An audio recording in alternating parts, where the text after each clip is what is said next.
အားလုံးပဲမင်္ဂလာပါကျွန်တော်ကတော့ Intel ပဲဖြစ်ပါတယ်ဒီနေ့ဗီဒီယိုမှာတော့ Attack on Titan Revolution နဲ့မှာကျွန်တော် hack ဆော့သွားမှာပေါ့နော်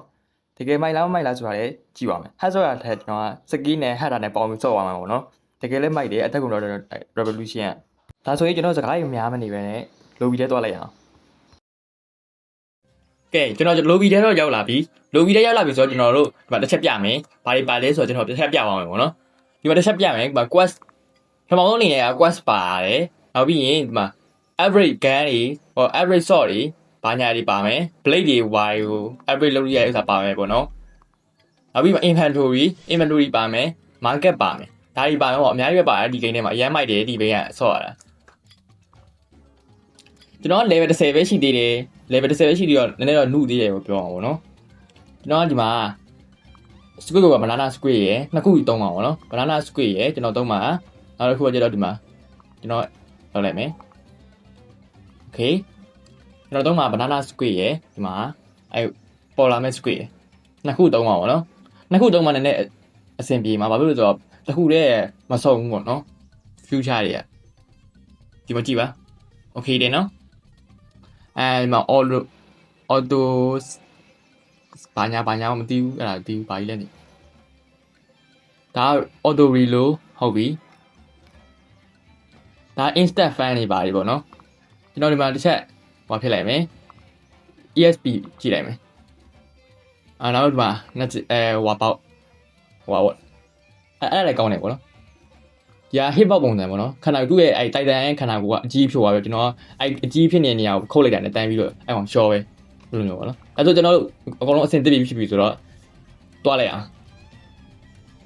ဒီမှာပထမဆုံးအမှတ်ပါအမှ reward boost ပေးထားတယ်ပေါ့နော်ဒါဆိုရင်ကျွန်တော်တို့ဟဲစက်လိုက်အောင် Let's go တို့ဝင်သွားပြီစားပါရတော့ကဲဘယ်လောက်ကျွမ်းလဲဆိုပြတော့နော် Index is pro me pro guys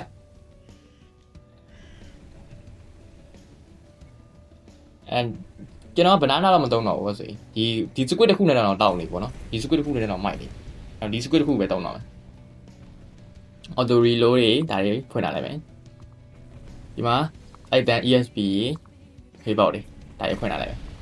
let's go man အဲ့ဆိုရင်တော့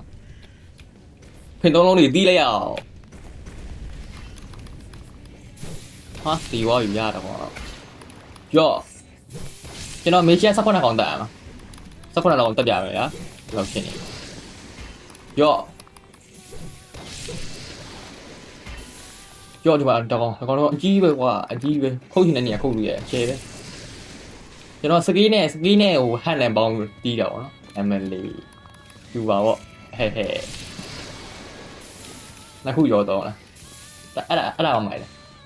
ဒီပြည့်ဆိုဟိုလဲလိုက်ခုတ်နေအဆင်ပြေကျွန်တော်ဟိုတပွဲဆိုတာတိုင်ပတ်လဲလိုက်ခုတ်ရတယ်ဒီမှာတကောင်ဒီပါဗျဒီကသွားလိုက်အောင်လားဆိုရင်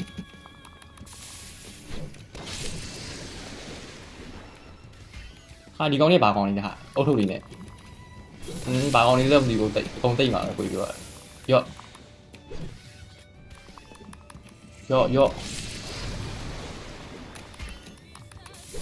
မဒီရမယ်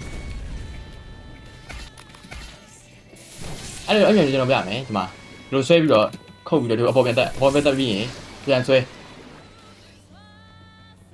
နှစ်ချောင်းဆွဲပို့ပြီးတော့မြန်တယ်ပေါ့နော်ကျွန်တော်ချောင်းလေးဆွဲတယ်ဆိုတာရော့ဟုတ်တယ်လားအဲ့လိုပြန်တက်ပြီးတော့အပေါ်ကောင်ပြန်ဆွဲရော့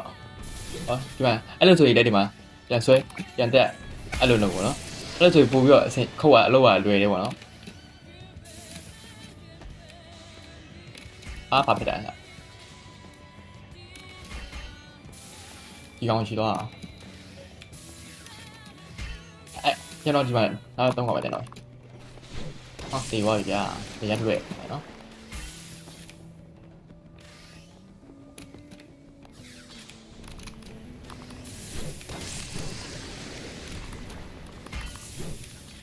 ကဲမရတော့ဗျာ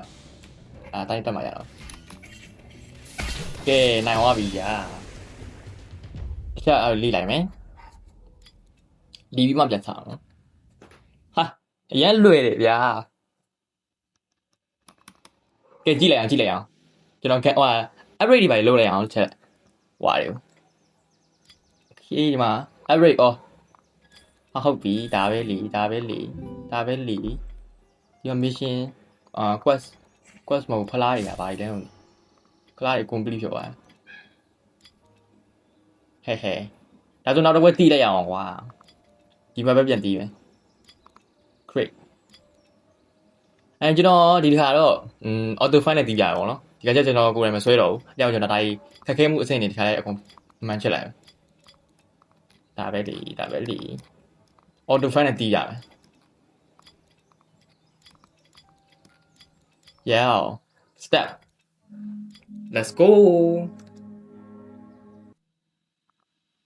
ကျွန်တော်စကွတ်ဖွင့်လိုက်မယ်ဒါဆိုရင်ဖွင့်လိုက်ရပြီကဲပေါ်လာပြီ guys auto find နဲ့တီးမှာဆိုတော့ကျွန်တော်ကကြိုးဆွဲစရာလည်းမလိုဘူး easy ပဲဟဲ easy ဒီမှာ auto reload လေးပါဖွင့်လာမယ်ကဲအားဖြစ်နေပြီလေကြည့်လိုက်အောင်အိုးအမြင်ရခုတ်တာ holy whoa what the hell bro down ဆက်ချက်20တောင်တက်တာ damn bro damn လေးပေါ်ပြန်နေပြီနည်းအမြင်ရမို့ကွာခုတ်တာကြီးอ่ะအဲ့လိုကြီးကြမပြောတော့ဘူးလို့ yeah ဟုတ်နေပြီဗျာဟုတ်နေပြီကဲ73ကောင်ရှိပါပြီတက်လာချက်ဒါလေးဆက်ကြည့်လိုက်အောင်အဲ့ဒီက instant fan တွေပါ instant fan ဘာရင်ထင်ကြ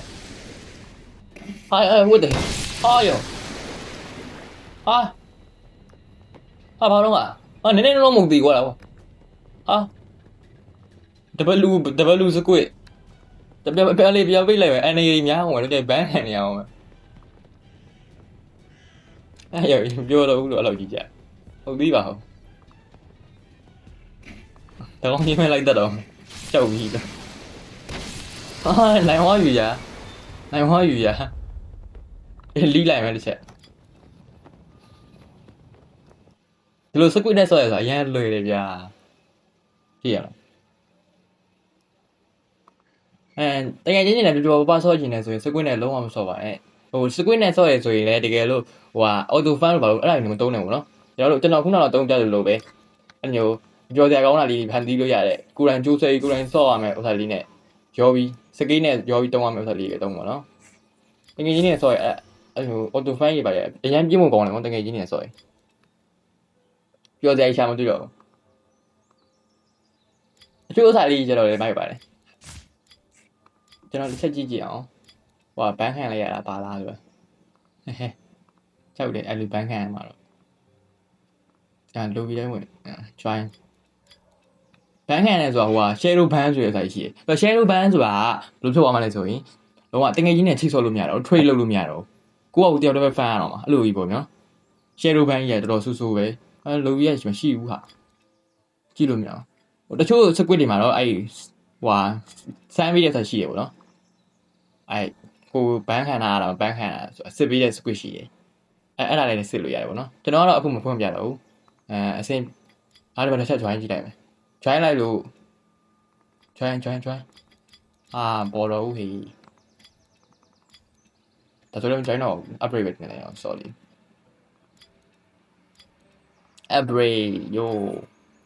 upgrade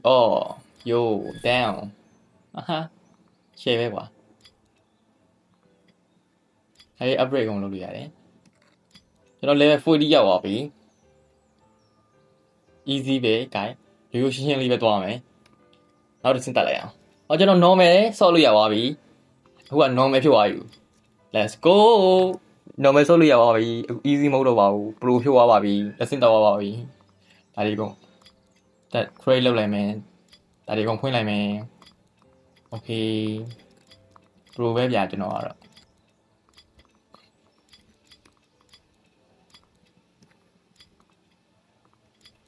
ကဲနောက်တော့မစရအောင်ယိုး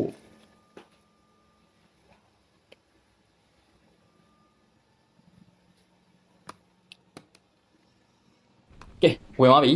ကဲဝိုင်းဆိုတော့ကျွန်တော် security check ဖွင့်လိုက် ကဲဘာတွေဖြုတ်သွားမလဲဘာတွေဖြုတ်သွားမလဲဒီကကျတော့တိုက်တန်း20ကောင်ပဲတက်မှာ20ကောင်ဆိုနဲတော့နဲပါတယ်မဆိုပါဘူး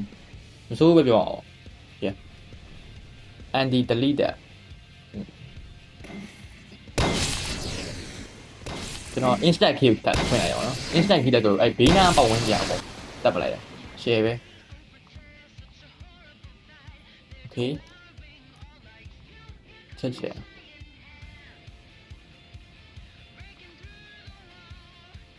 ဟိုဘာဖြစ်သွားလဲကြက်နေတယ်ဒီမှာပေါ်တာ waiting tail anti deleter deletion ဆိုတာပါလားပဲအဲ့ဒါပြလာတယ် or ဒီသူ anti ဟိုဘန်နာကိုတက်ပိုင်းပတ်ပြီးနေတယ်ဒီလေးထည့်ရပြတယ်ဟုတ်တယ်ဆက်တကောင်တကောင်မကျင်တော့လေတကောင်မကျင်တော့လေ let's go တက်အောင်တက်ဘာတော့တော့ကိုလည်းမတက်တော့ဆိုလေတော့ကိုတက်ပြီမယ်ကျွန်တော်ကိုတက်ပြီမယ်အကုန်လုံးတက်ပြီမယ်မလီကျွန်တော်ကိုတက်ဖို့ကလည်းမလွယ်လိုက်တာဒီဆိုရစပွေးပဲဖွင့်တော့ဝိုင်းနေလို့ပြောတော့တူပန်းလေးဖွင့်လိုက်တော့ဟာကြီးခုတ်လီဟာဓာကြိုးဝတာလို့ရီလုံးမပါတော့ဟုတ်တယ်ဟာပြောပြီးတော့ဒါပဲ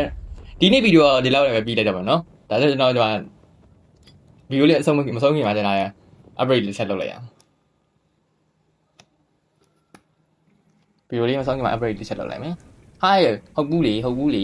ညီလေးတို့မှားပြီဒါဆိုတော့မလုပ်တော့ပါဒီနေ့ဗီဒီယိုကတော့ဒီလောက်နဲ့ပဲပြီးလိုက်တော့ပါနော်နောက်ထပ်ဗီဒီယိုတွေမှာလည်းပြန်တွေ့ပါမယ် see you guys Você segura o controle, eles obedecem sem pensar. Cada passo, cada gesto, você manda executar. Faz correr, faz saltar, diminuir ou crescer. Tudo se dobra ao toque que só você sabe fazer.